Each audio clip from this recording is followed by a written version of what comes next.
বাজার থেকে ইলিশ মাছটা নিয়ে এলাম। এইটা আজকে ইলিশ ভাপা করবো। বাড়িতে তো রাঁধতে টাইম পাই না, তোমরা তো জানোই কাজে চলে যাই। তো ওই জন্য আজকে বাড়িতে আছি ছুটি নিয়ে। আর ওখানে তো নিরামিষ রান্না হয়, ওই জন্য করতে পারি না। নিরামিষ রান্নাগুলোই তোমাদের দেখাই।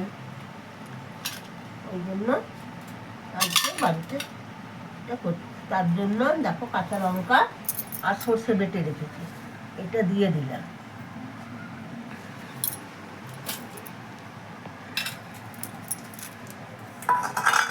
আর 3টে কাঁচা লঙ্কা দিয়ে দিলাম।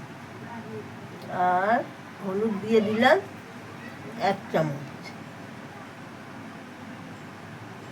আর পরিমাণ মতো নুন দিয়ে দিলাম।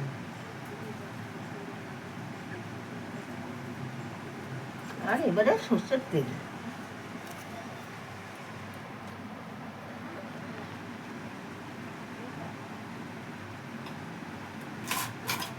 সর্ষের তেল দিয়ে এগুলো ভালো করে মাখবো।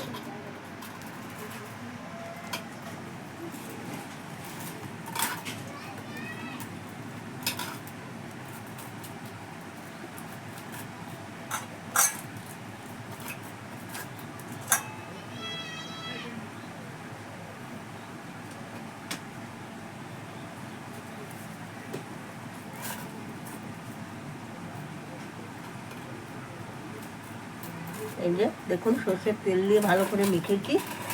এবারে ঢাকা দিয়ে কড়াইয়ে জল বসিয়ে বসাবো, ওটা দেখাচ্ছি। ঢাকা দিয়ে দিলাম, কড়াই জল বসিয়ে দিয়েছি, দিয়ে এই যে বসিয়ে দিলাম। এবারে ভাপে হবে। এই রান্নাটা দারুণ লাগে খেতে। বসিয়ে দিলাম।